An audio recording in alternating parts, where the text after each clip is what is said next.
Luke 20.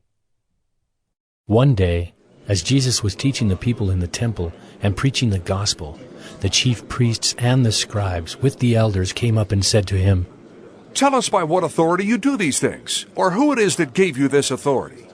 He answered them, I also will ask you a question. Now tell me, was the baptism of John from heaven or from man? and they discussed it with one another, saying, If we say, "From heaven," he will say, "Why did you not believe him?" But if we say, "From man," all the people will stone us to death, for they are convinced that John was a prophet. So they answered that they did not know where it came from. And Jesus said to them, Neither will I tell you by what authority I do these things. And he began to tell the people this parable.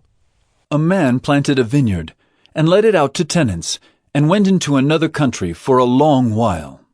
When the time came, he sent a servant to the tenants, so that they would give him some of the fruit of the vineyard. But the tenants beat him and sent him away empty-handed. And he sent another servant, but they also beat and treated him shamefully, and sent him away empty-handed. And he sent yet a third. This one also they wounded and cast out. Then the owner of the vineyard said, What shall I do? I will send my beloved son. Perhaps they will respect him. But when the tenants saw him, they said to themselves, This is the heir. Let us kill him so that the inheritance may be ours. And they threw him out of the vineyard and killed him. What then will the owner of the vineyard do to them? He will come and destroy those tenants and give the vineyard to others. When they heard this, they said, Surely not. But he looked directly at them and said, What then is this that is written? The stone that the builders rejected has become the cornerstone. Everyone who falls on that stone will be broken to pieces, and when it falls on anyone, it will crush him. The scribes and the chief priests sought to lay hands on him at that very hour, for they perceived that he had told this parable against them, but they feared the people. So they watched him and sent spies who pretended to be sincere, that they might catch him in something he said, so as to deliver him up to the authority and jurisdiction of the governor. So they asked him, Teacher, we know that you speak and teach rightly and show no partiality, but truly teach the way of God. Is it lawful for us to give tribute to Caesar or not? But he perceived their craftiness and said to them, Show me a denarius. Whose likeness and inscription does it have? They said, Caesar's. He said to them, Then render to Caesar the things that are Caesar's, and to God the things that are God's. And they were not able in the presence of the people to catch him in what he said, but marveling at his answer, they became silent.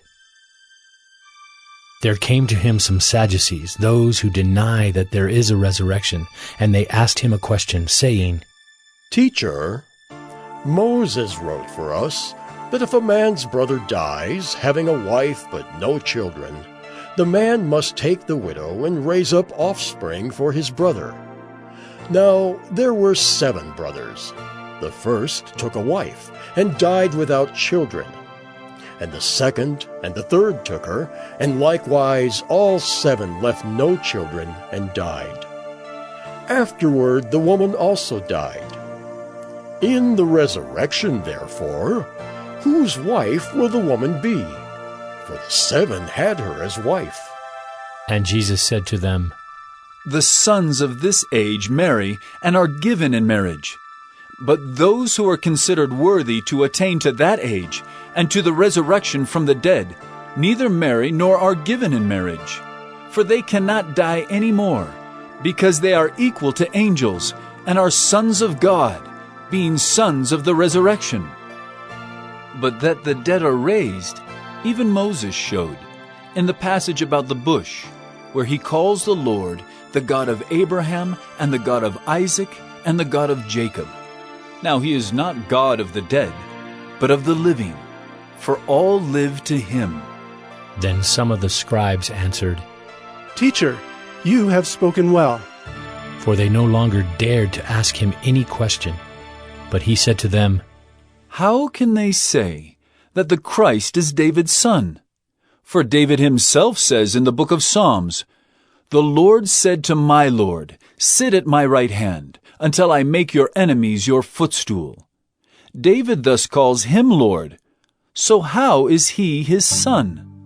And in the hearing of all the people he said to his disciples, Beware of the scribes, who like to walk around in long robes, and love greetings in the marketplaces, and the best seats in the synagogues, and the places of honor at feasts, who devour widows' houses, and for a pretense make long prayers.